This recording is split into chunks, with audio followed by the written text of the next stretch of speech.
I didn't know my life was about to fracture on a perfectly ordinary Tuesday evening. Tuesdays had always been our night, the one predictable island in a chaotic week. The night I cooked, he came home late but smiling, and we pretended we were still the same couple who fell in love 4 years ago, before ambition started speaking louder than affection. My name is Rachel Thompson, and the night my relationship ended, I was standing in our kitchen, basting a roast chicken I'd spent over an hour preparing, trying to recreate the flavor of a dish his late mother used to make. The skin was crisp, the candles were lit, the cloth napkins were ironed, something I never did unless I wanted to feel like effort still mattered. At 7:30 p.m., Daniel walked through the door with his phone pressed to his ear, laughing. Not at me. Not at the table. Not at the quiet hope I'd laid out between 2 wine glasses. His designer shoes clicked across the hardwood floor as he passed by without looking, disappearing into the bedroom, still mid-conversation. His voice floated through the apartment like background noise I was no longer invited to engage with. And then I heard it. "I know, right?" he said, amused. "That's what I said. He's sweet." He's sweet. That single word hung in the air, heavier than anything else he could have said. I carefully set down the serving spoon. My hands didn't shake, but my chest tightened, like someone had wrapped a cord around my ribs and pulled without warning. My throat closed around questions I couldn't yet ask. 10 minutes later, Daniel returned, phone finally silent, that familiar smile on his face, the one he used when he needed something, or when he was about to soften a difficult conversation. "Sorry," he said lightly, sliding into his chair. "Jessica was having a crisis. You know how she gets." I nodded, poured his wine, served his plate first, like I always did. He took a bite, smiled. "This is really good," he said. "You've perfected it. You should cook more often. You're way better at it than I am." I smiled back, wearing it like armor. Because somewhere between sweet and not impressive enough, something inside me had already started to break. And I didn't yet know this dinner would be the moment everything I thought was stable quietly collapsed. I'm Rachel Thompson, and at the time this happened, I was 32. I worked in operations for a mid-sized logistics firm. Nothing glamorous, nothing that made people lean in when I said the company name. My job was the kind that kept other people's jobs from falling apart. I solved problems before they became disasters. I handled timelines, budgets, internal conflicts, vendor negotiations. I was the person you called when things were quietly on fire and you needed someone steady enough not to panic. Steady. That word followed me everywhere. People called it reliable, grounded, mature. Daniel used to say it like it was a compliment, like my calmness made his life feel safer. But somewhere along the way, steady started to sound like ordinary. Daniel and I met 4 years earlier at a friend of a friend gathering, one of those casual rooftop nights where someone hands you a plastic cup of cheap wine and the city lights make everyone look more interesting than they really are. I wasn't trying to meet anyone. I had just gotten out of a draining relationship and promised myself I'd take a year to be alone. Daniel wasn't trying either, at least that's what he claimed later. He said he saw me laughing at something someone said and thought, "She looks like someone who doesn't perform for attention." That line worked on me because it felt specific, not cheesy, not practiced. He came over, asked what I did, and actually listened to the answer. When I told him my job, he didn't fake excitement. He asked questions that showed he understood what it meant to carry responsibility quietly. He told me he worked in marketing and brand strategy, but he spoke about it like it was art, like persuasion was a form of intimacy. He was charismatic in a way I wasn't. He could make strangers feel like they'd known him for years. He remembered names. He told stories smoothly. He knew how to fill silence with charm. I remember thinking, he's bright. He's alive. He pulls the room toward him. And when he turned that attention on me, it felt like standing in sunlight after a long winter. The early months were easy. Daniel texted constantly, sent voice notes while walking to meetings, surprised me with coffee, left little notes on my counter like we were already living together in his mind. When we became official, it wasn't dramatic. It was just natural, like it had always been meant to settle into place. A year in, we moved into the apartment together. Small dining table, hardwood floors, a bedroom that became ours in the way shared spaces do, slowly, through routines. His side cluttered with devices and cords, mine neat and minimal. His cologne in the bathroom, my skincare lined up in quiet rows. I learned his rhythms. He liked music on while cooking. He hated silence in the morning. He was always hungry for the next thing, the next promotion, the next social event, the next new restaurant, the next curated moment worth posting. And I was happy to support that. I thought love was partly about becoming a safe place for someone else's ambition to land. His friends became part of our relationship faster than I expected. Especially Jessica, his closest friend, the loud one, the opinionated one, who spoke like she was always performing for a crowd, even if it was just 3 people at brunch. Then there were the others, Lauren, Kim, James, the group Daniel called his real circle. They were the kind of people who discussed networking like it was oxygen. They dressed like they were always on their way to something important. They judged people the way they judged restaurants, by presentation, by status, by how it looked. At first, I tried. I smiled, brought wine, laughed at jokes that didn't land for me. I told myself it was normal to feel out of place. But there were small moments I ignored. Daniel would compliment me in ways that sounded slightly condescending if you listened too closely. "You're so low maintenance," he'd say, like that made me easier to keep. "You don't need much," like wanting more would have been inconvenient. "You're not like other people," like other people were exhausting, and I should be grateful I wasn't. He also started filtering parts of his life away from me, not in a dramatic way, in a slow, polite way. He'd take calls in the hallway. He'd tilt his phone away when he texted. He'd say work stuff and move on. And I let it happen because nothing in me wanted to be the kind of woman who demanded proof to feel safe. I told myself trust meant not asking. I told myself we were fine until that Tuesday. Until I heard him laugh into the phone, say the word sweet, and then sit at my candlelit table and begin to explain, carefully, calmly, why his friends didn't think I was impressive enough. And the terrifying part was the way he said it, like it was reasonable, like it was just information, like I was supposed to accept it, the way you accept the weather. After that dinner, nothing officially changed. That was the most unsettling part. Daniel didn't storm out. He didn't raise his voice. He didn't declare the relationship over. He simply adjusted, subtly, strategically, like someone reorganizing furniture so you keep bumping into sharp edges, but can't quite point to what moved. He became gentler in public and colder in private. Around his friends, he touched my lower back, smiled proudly, called me babe with just enough warmth to suggest intimacy. But at home, conversations thinned, questions disappeared, eye contact shortened.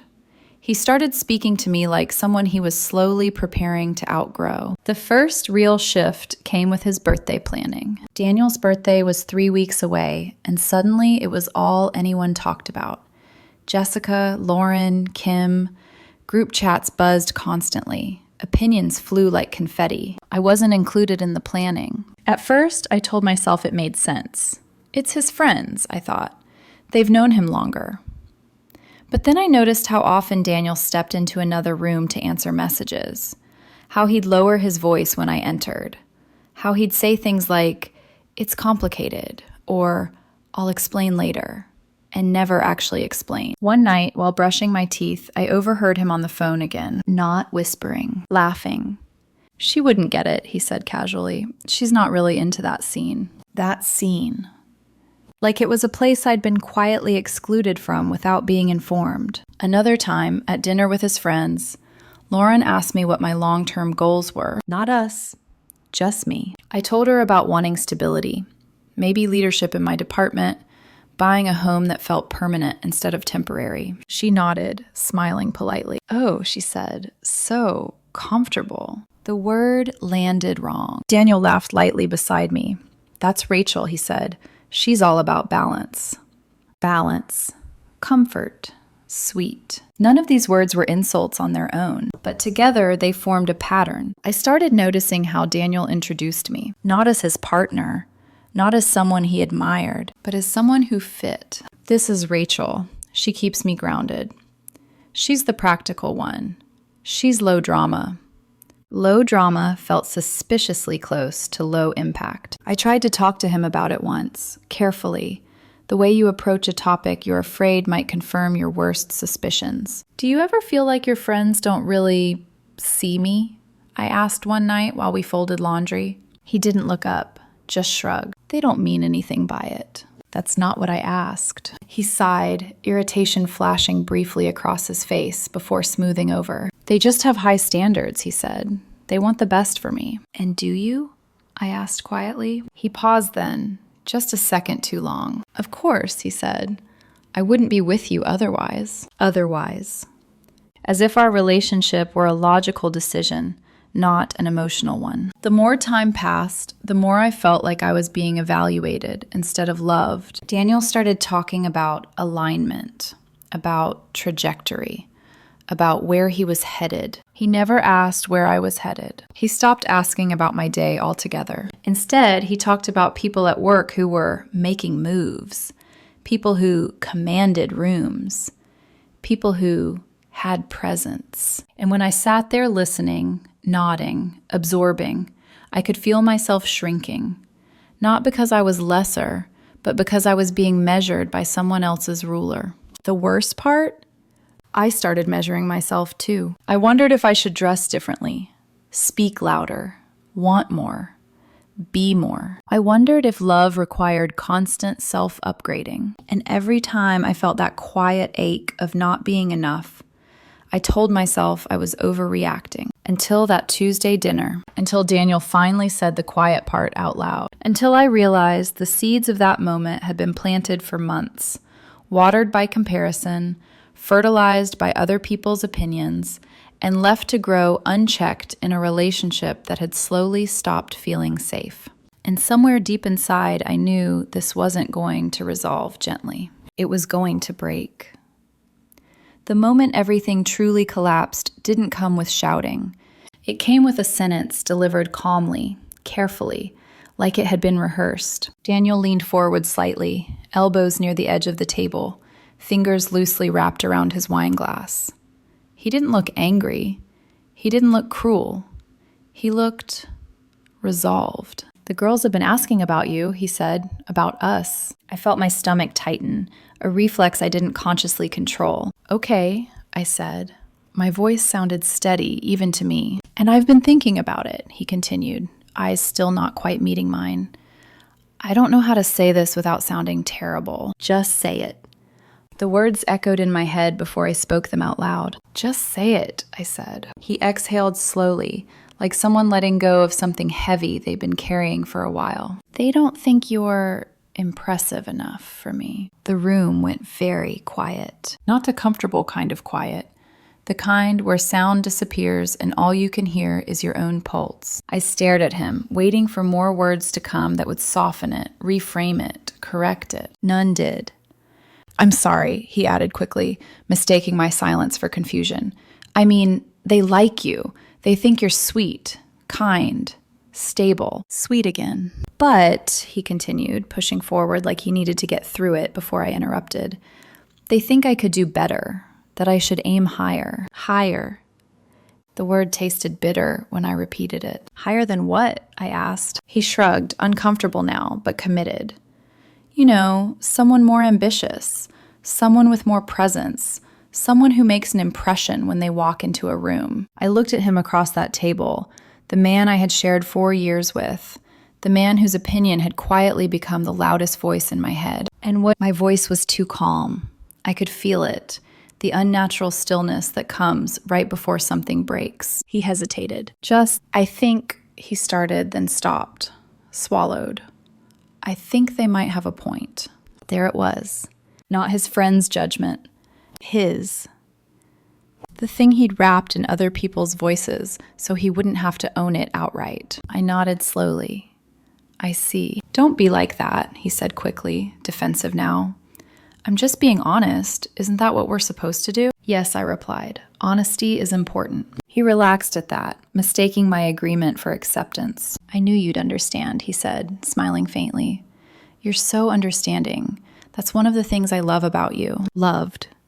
Past tense slipped in without him noticing. But, he added, quieter now, I think I need to explore what else is out there. See if there's someone more aligned with where I'm going in life. The candles flickered between us. Outside, traffic moved. A siren wailed somewhere far away. The city continued, completely indifferent to the fact that my entire sense of safety had just been dismantled, sentence by sentence. Then go ahead, I said. He blinked. What? Go ahead, I repeated. Aim higher. Explore. Find someone more impressive. That's not what I meant, he said quickly. I just think we need to talk about where we're going. We just did, I replied. I stood up and began clearing the plates. My movements were precise, controlled, not dramatic, not rushed. I think we're done talking. You're being dramatic, he said, standing to, chair scraping against the floor. Am I? I turned and really looked at him, at the man in expensive shoes I'd bought, sitting at a table I'd set, telling me I wasn't enough. I searched for the person I'd fallen in love with. I couldn't find him. Your friends made their opinion clear, I said evenly, and you agreed with them. So let's not drag this out. He grabbed his keys, his phone, his jacket. Fine, he snapped. Maybe I will find someone better. Good luck, I said, and I meant it. Not with bitterness, but with the quiet certainty you feel when you know someone is about to learn something the hard way. He paused at the door, waiting for me to stop him, for me to apologize, for me to beg. I didn't. The door closed with a soft click. Final. I stood there for a long time after he left, staring at the candles, the wine glasses, the dinner I'd made with so much care. Then I walked into my home office, opened my laptop, and started making calls. The life I thought I was building had just ended. And the truth was, Daniel had no idea what he'd just walked away from. I didn't cry that night. That surprised me.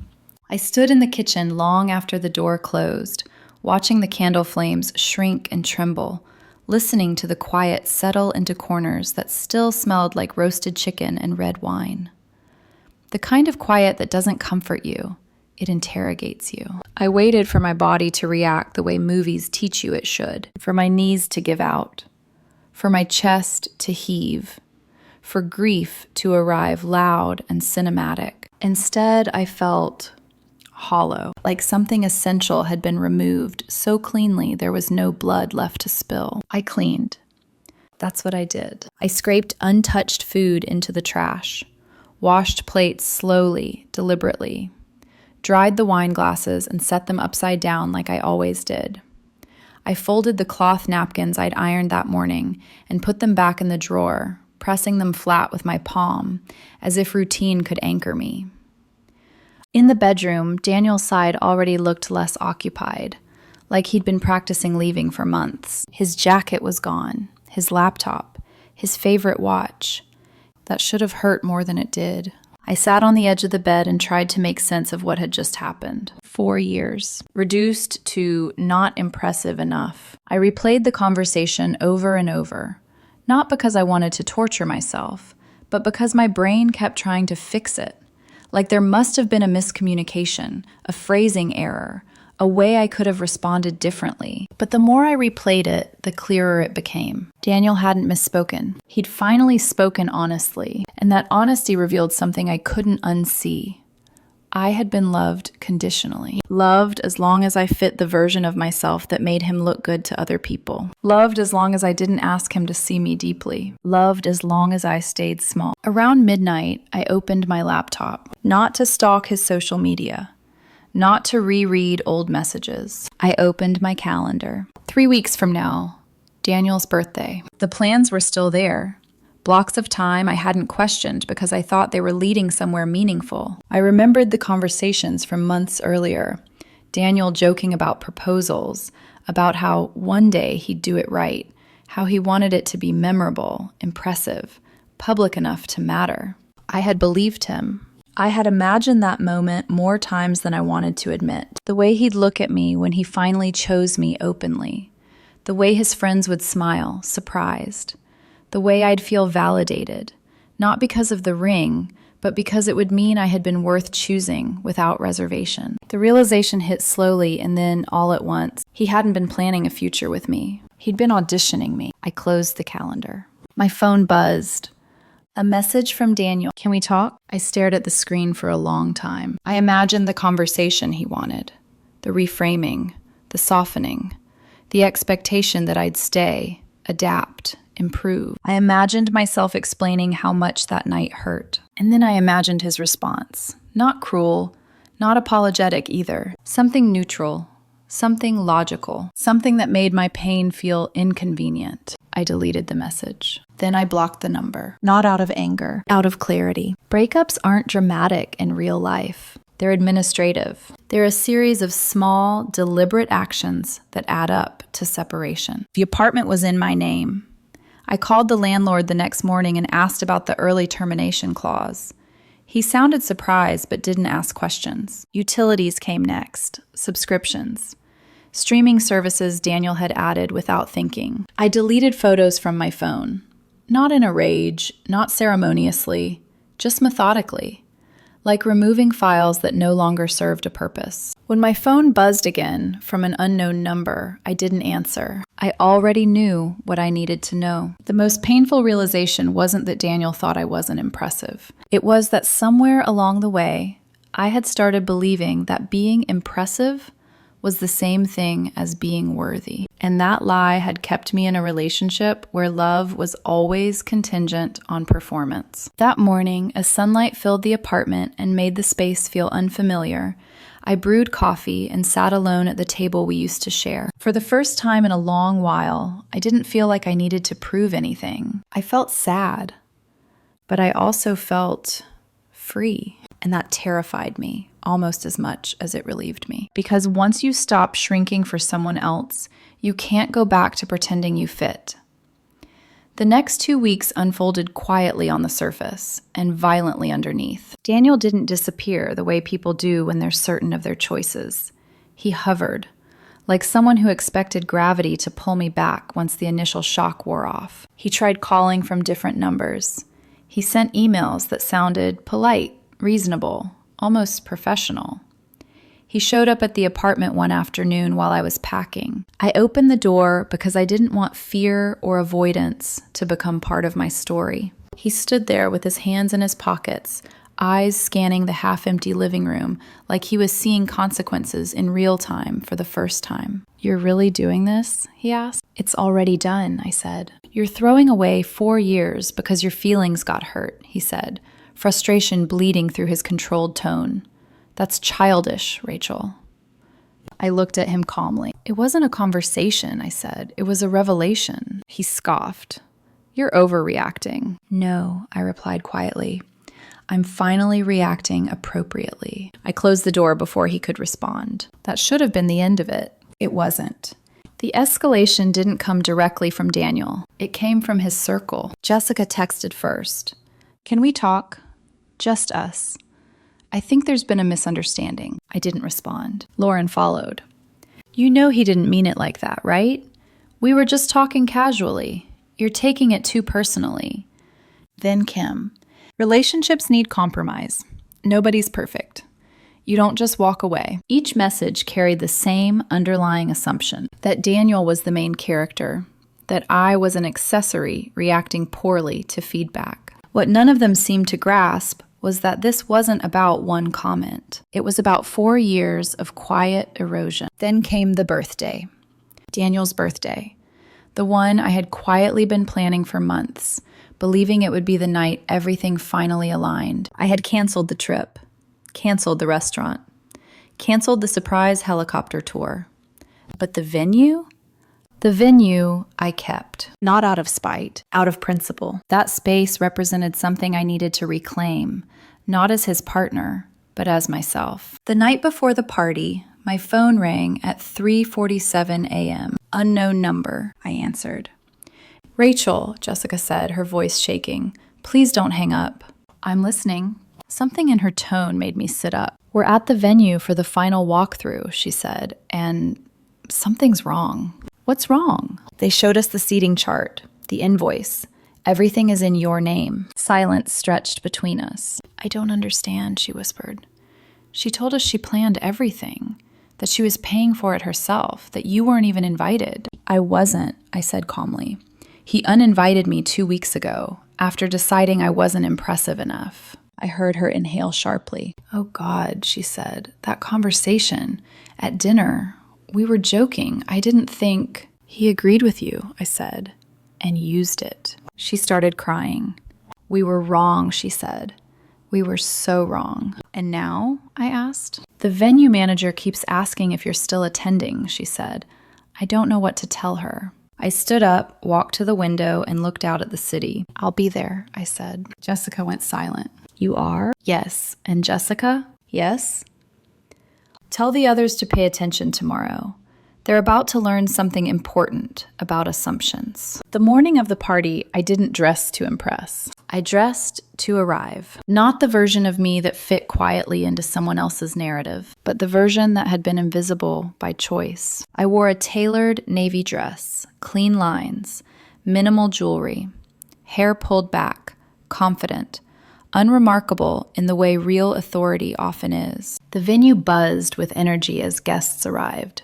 Daniel's friends first, whispering nervously, then coworkers, then acquaintances who thought they were walking into a celebration. Daniel arrived at exactly 7:30, wearing a red jacket I'd never seen before. He expected applause. He got confusion. He didn't see me at first, but Jessica did.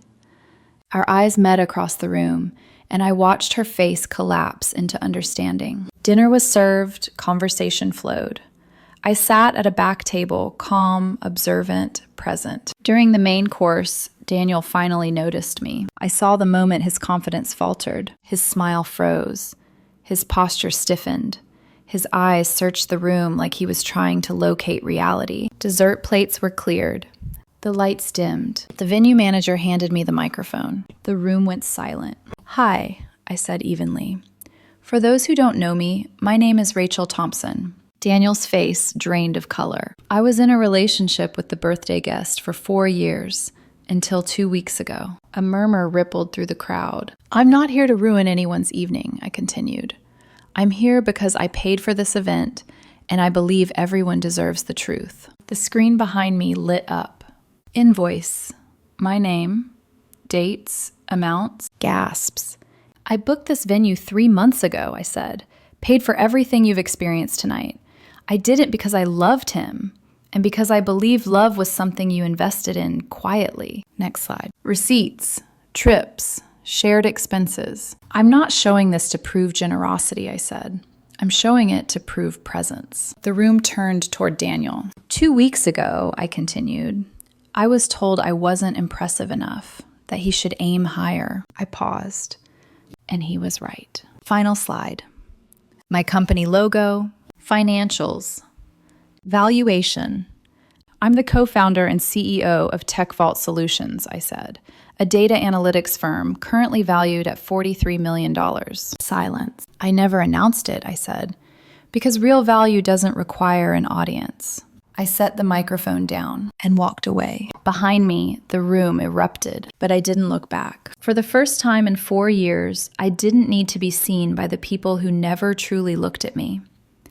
I didn't feel triumphant after I left the venue. That surprised people later, when the story spread, when strangers decided what I must have felt in that moment.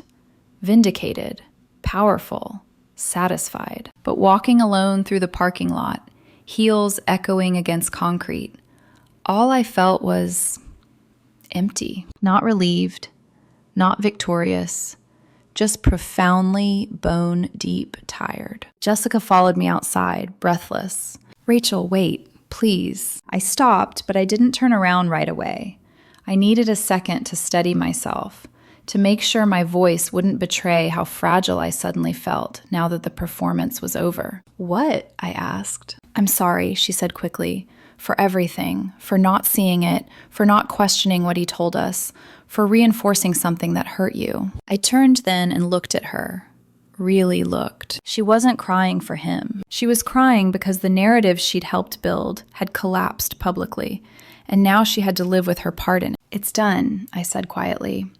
What happens next isn't mine to manage. She nodded, wiping her face.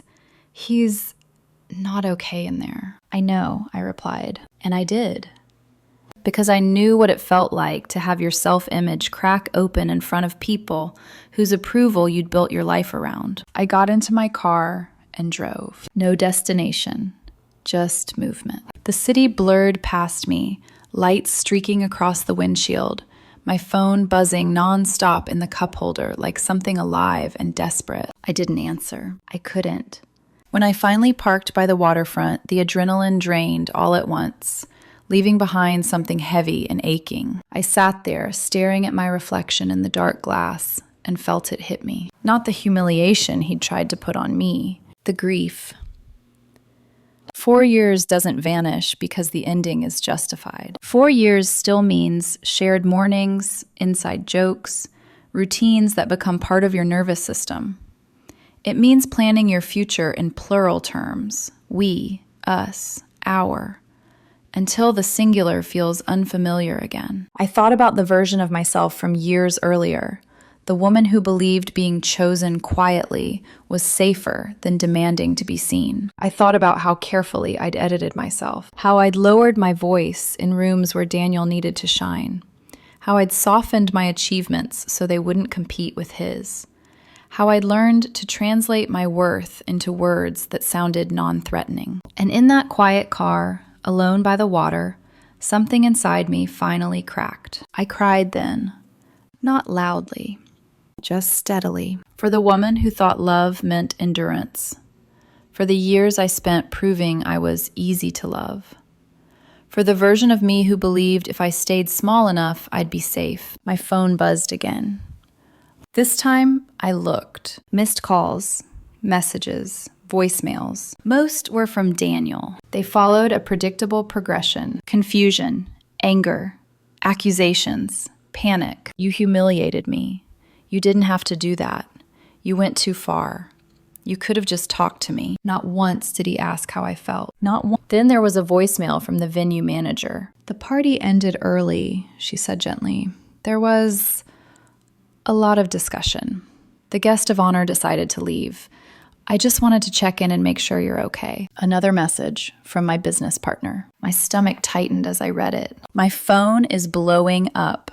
People from your party are reaching out about the company. Whatever happened tonight, it's making waves. That should have excited me. Instead, it exhausted me. Because the darkest moment isn't when other people turn against you. It's when you realize how long you lived without being fully seen, and how much of that invisibility you accepted willingly. I listened to one final voicemail. It was Jessica again. She sounded calmer now, resigned. She tried to explain it away, she said. Said you exaggerated, that the company wasn't really yours. A pause. But someone pulled up the press release, then the article, your photo, CEO and co-founder. Another pause. No one said anything after that.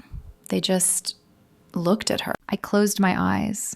That silence, the kind that follows truth, was louder than any argument. She's been calling everyone, Jessica continued, crying.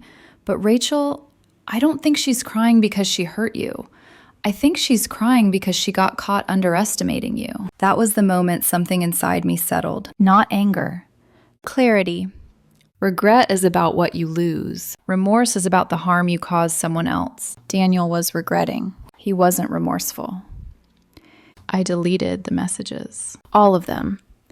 And sitting there by the water, wrapped in the quiet aftermath of a life I no longer lived, I understood something essential. This was the lowest point, not because I'd been exposed, but because I could finally see how much I'd erased myself to be loved. And once you see that clearly, there's no unseeing it. The turning point didn't arrive with a sudden rush of confidence. It arrived quietly, the morning after the party, when I woke up without the familiar weight in my chest. No dread, no urge to check my phone, no instinct to rehearse explanations, just stillness. I lay there for a long moment in my new apartment, smaller than the one Daniel and I had shared, but cleaner in a way that had nothing to do with square footage. Morning light filtered through the curtains, touching the bare walls I hadn't yet decorated. For the first time in years, the space reflected only me. I made coffee and opened my laptop. Not out of anxiety, but because I wanted to work. And that was when the messages started coming in. Not from Daniel or his friends, but from people I hadn't expected. Colleagues, industry contacts, founders I admired from a distance. They weren't asking about the party. They were asking about TechVault, about the platform, about the licensing deal, about growth projections. One message stood out. From Elena, someone who worked with Daniel in marketing. We'd met maybe twice at work events. Polite conversations, nothing memorable. "We need to talk," she wrote. "Not about the party, about something I should have told you a long time ago." We met at a quiet coffee shop later that afternoon. Elena didn't waste time. "I've known Daniel for 3 years," she said, "and I need you to understand something." I nodded, bracing myself. "She talked about you at work," Elena continued. "A lot. But never the way someone talks about a partner they respect." My fingers tightened around my cup. She'd say things like, "My girlfriend isn't ambitious," or "She's sweet but boring," or "I'm kind of settling until I figure things out." Each sentence landed with dull finality. Not shock, but confirmation. "She made it sound like you needed her," Elena said. "Like she was elevating you." I exhaled slowly. "And none of you questioned it," I said. "No," Elena admitted, "because she controlled the narrative, and because you weren't there to contradict it." She pulled out her phone and showed me messages, Slack threads, offhand comments, years of small, casual diminishment disguised as humor. Sometimes I feel like I'm dating a child. She wouldn't survive in my industry. I have to push her to be more interesting. I felt something shift inside me. Not anger. Release. "Why are you telling me this now?" I asked. "Because what happened Saturday made people look closer," Elena said. "And when narratives collapse, the truth has room to breathe." She leaned forward. "She met with HR yesterday. She's claiming a hostile work environment. Says people are treating her differently because of her personal life." "And?" I asked. Elena's mouth curved into a grim smile. "They told her lying about finances and taking credit for your contributions isn't a protected category. And they're reviewing her communication history." I nodded. It wasn't satisfaction I felt. It was distance. The story was no longer mine to carry. That evening, I sat alone in my apartment and opened a folder on my laptop, one I'd been maintaining quietly for months. Documents, financials, contracts, proof of something real I'd built while living inside someone else's shadow. I realized then what the real turning point was. It wasn't the presentation. It wasn't the public revelation. It wasn't even the apology attempts. It was this. I no longer needed Daniel or anyone to understand my value in order to live it. I stopped hiding. Not out of spite, out of alignment. The next week, I stepped fully into visibility. Meetings that had been postponed, conversations I'd avoided, decisions I'd delayed because I didn't want to seem too much. I wasn't loud. I was clear. And clarity has a gravity all its own. When Summit Capital reached out for a formal meeting, I didn't second guess whether I was ready to be the face of what I'd built. I already knew the answer. Because the hardest part wasn't building a company in secret. It was learning to stop shrinking for someone who needed me smaller to feel bigger. By the time I walked into that glass conference room, I wasn't trying to prove anything. I was choosing myself, fully, visibly, without apology. And that choice changed everything. The fallout didn't explode all at once. It unfolded in layers, quiet at first, then undeniable. Within days of the party, the story moved faster than I could track it. Not the sensational version people preferred to tell, the dramatic toast, the public exposure, but the quieter consequences that follow when a false narrative collapses under its own weight. Daniel stopped calling. That alone told me everything. People who believe they've been wronged keep demanding explanations. People who realize they've been seen go silent. Jessica texted once more. I'm not asking you to fix anything. I just want you to know people are talking. And not the way she expected. I didn't respond. I didn't need updates. Because I was finally living inside my own life instead of reacting to his. A week later, Elena reached out again. They let her go, she said over the phone. Not because of the party, but because once HR started reviewing communication logs, they found a pattern. Taking credit for other people's work. Misrepresenting her role. The party just made people brave enough to look. I closed my eyes briefly, not in relief, in acceptance. Daniel's world, the one built on perception, optics, and carefully curated superiority, had always depended on other people believing him without asking questions. Once they started asking, there was nothing underneath to hold it up. His friends began distancing themselves in subtle ways. No dramatic confrontations, no loyalty speeches.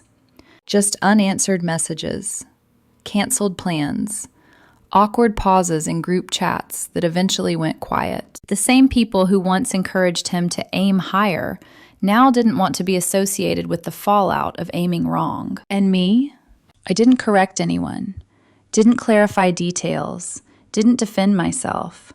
The truth was already doing the work. Summit Capital reached out with a formal acquisition discussion. The meeting was scheduled downtown, in one of those glass towers where everything reflects, sky, city, power. The lead partner, Margaret, didn't dance around the issue. Before we start, she said calmly, I want to address the public situation. Some partners are concerned about stability. I nodded. That's fair, I said. What happened, I continued, was the result of living inside a false narrative, one I helped maintain. I was hiding who I was because I thought that was the cost of being loved. When that collapsed, it was painful and public, but necessary. I advanced the slide. Growth curves, licensing deals, revenue streams. I spent 2 years building this company without visibility, validation, or external leverage, I said.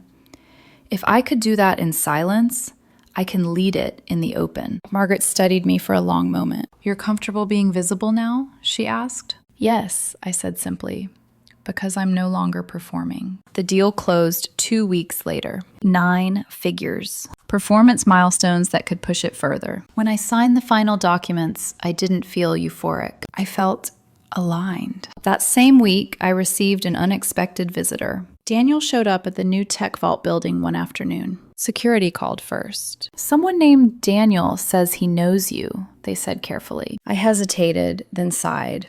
Send him up. He looked smaller when he walked into my office. Not physically, energetically. No confidence in his stride.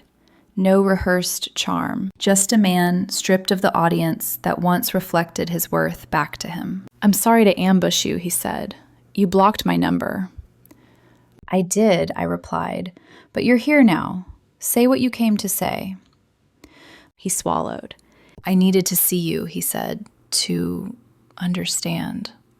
Understand what? I asked. How I lost you. I studied him, not with anger, not with longing, with clarity. You didn't lose me, I said. You never really saw me. He flinched. I've spent months trying to figure out why I did what I did, he continued. Why I minimized you. Why I needed you to be less. And, I asked, I was afraid, he said quietly. Afraid that if you were extraordinary, I wouldn't be. There it was. The truth he'd avoided for years. I grew up believing I had to be exceptional to matter, he said. So I learned to look exceptional, even if it meant making other people seem ordinary. I nodded slowly. That's an insight, I said, but insight doesn't undo harm. I know, he whispered. I hope you change, I continued, truly. But that transformation isn't my responsibility. He looked at me then, not with entitlement, not with expectation, with regret. I'm telling people the truth now, he said, about the party, about the company, about what you built while I was benefiting from the illusion. Good, I said. That's the least you can do. He stood, paused at the door. You know what hurts the most? He asked. What? Realizing I could have been part of something real.